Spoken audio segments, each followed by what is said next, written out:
Assalamualaikum warahmatullahi wabarakatuh. Kembali lagi bersama saya Dika Oktaviana dengan NIM 22402021. Saya dari program studi Perbankan Syariah kelas 2A. Baik, untuk materi yang pertama yaitu kewarganegaraan. Kewarganegaraan merupakan keanggotaan seseorang dalam kontrol satuan politik tertentu, secara khusus negara, yang dengannya membawa hak untuk berpartisipasi dalam kegiatan politik. Asas penentuan status kewarganegaraan. Secara umum, dalam menentukan status kewarganegaraan seseorang dikenal dengan adanya dua asas umum yang dapat digunakan, yaitu ius soli dan ius sanguinis.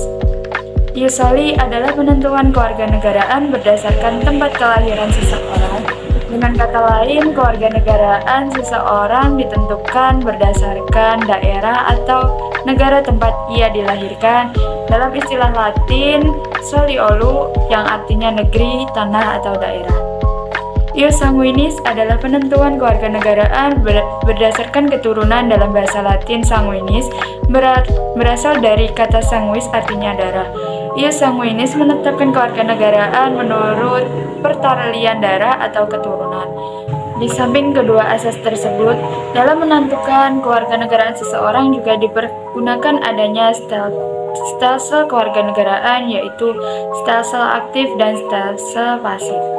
Stelsel aktif, orang harus melakukan tindakan hukum secara aktif untuk bisa menjadi warga negara atau juga untuk melepaskan. Sedangkan stelsel pasif, orang dengan sendirinya bisa memperoleh kewarganegaraan atau dinyatakan dengan sendirinya hilang status kewarganegaraannya. Baik, untuk materi yang kedua adalah demokrasi dan macam-macam pemilu di Indonesia. Demokrasi berasal dari bahasa Yunani yaitu demos, berarti rakyat atau penduduk suatu tempat, dan kratein atau kratos berarti pemerintahan, kekuasaan, dan kedaulatan. Jadi secara bahasa, demokratein atau demokratos dalam kurung demokrasi adalah keadaan negara di mana dalam sistem pemerintahan kedaulatan berada di tangan rakyat. Kekuasaan tertinggi berada dalam keputusan bersama rakyat, rakyat berkuasa, pemerintahan rakyat, dan kekuasaan oleh rakyat. Adapun prinsip demokrasi yaitu kebebasan atau persamaan, freedom atau equality, kedaulatan rakyat atau people's sovereignty. Adapun tujuan dari demokrasi yaitu yang pertama kebebasan berpendapat, menciptakan keamanan dan ketertiban, mendorong masyarakat aktif dalam pemerintahan, membatasi kekuasaan pemerintahan, dan mencegah perselisihan. Pemilu atau pilkada. Pemilu adalah pemilihan orang-orang untuk mengisi jabatan tertentu. Adapun asas dari pemilu atau pilkada yaitu langsung, umum, bebas, rahasia, jujur, dan adil. Sistem pemilu atau pilkada ada tiga, yaitu sistem distrik, sistem semi proporsional, dan sistem proporsional. Materi yang selanjutnya adalah otonomi daerah. Daerah otonom adalah daerah tertentu pada suatu negara yang memiliki kebebasan dari pemerintah pusat di luar daerah tersebut. Adapun bentuk dari daerah otonom yaitu dekonsentrasi, delegasi, devolusi, dan privatisasi. Tujuan otonomi daerah yaitu peningkatan pelayanan publik yang semakin baik, pengembangan kehidupan demokrasi, peradilan nasional, wilayah regional yang adil, dan pemeliharaan hubungan harmonis antara pusat dan daerah, serta antar daerah di integritas urutan publik, dan mendorong pemberdayaan masyarakat, foster inisiatif dan kreativitas, peningkatan partisipasi masyarakat, mengembangkan peran dan fungsi Dewan Perwakilan Daerah. Untuk materi yang selanjutnya adalah hak asasi manusia. Hak asasi manusia atau HAM dalam bahasa Inggris, human rights, dalam bahasa Prancis, droit de l'homme. Jadi hak asasi manusia adalah konsep hukum dan normatif yang menyatakan bahwa manusia memiliki hak melekat pada dirinya karena ia adalah seorang manusia.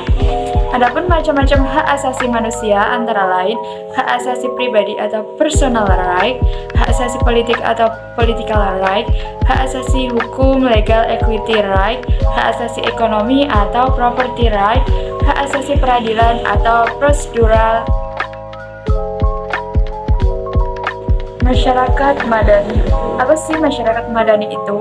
Masyarakat Madani adalah sebuah sistem sosial yang tumbuh berdasarkan prinsip moral yang menjamin keseimbangan antara kebebasan individu dengan kestabilan masyarakat.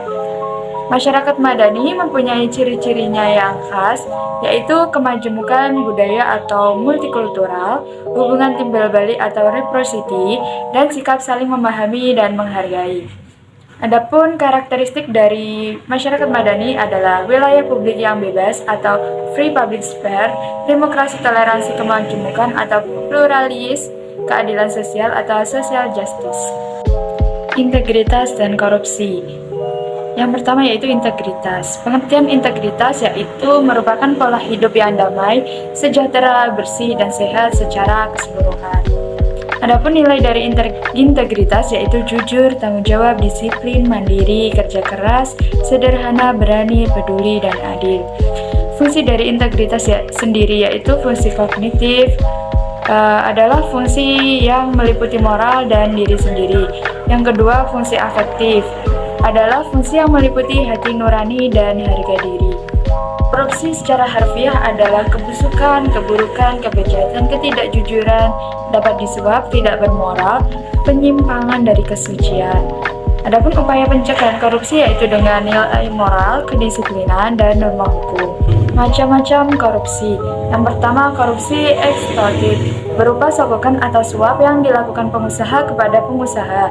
Korupsi manipulatif, seperti permintaan seseorang yang memiliki kepentingan ekonomi kepada eksekutif atau legislatif untuk membuat peraturan atau kebijakan yang menguntungkan bagi usaha ekonominya. Korupsi nepotistik, terjadinya korupsi karena ada ikatan kekeluargaan, pertemanan, dan sebagainya. Korupsi subversif, mereka yang merampok kekayaan negara secara sewenang-wenang untuk dialihkan ke pihak asing dengan sejumlah keuntungan pribadi. Sekian penjelasan materi dari saya. Tetap semangat dan wassalamualaikum warahmatullahi wabarakatuh.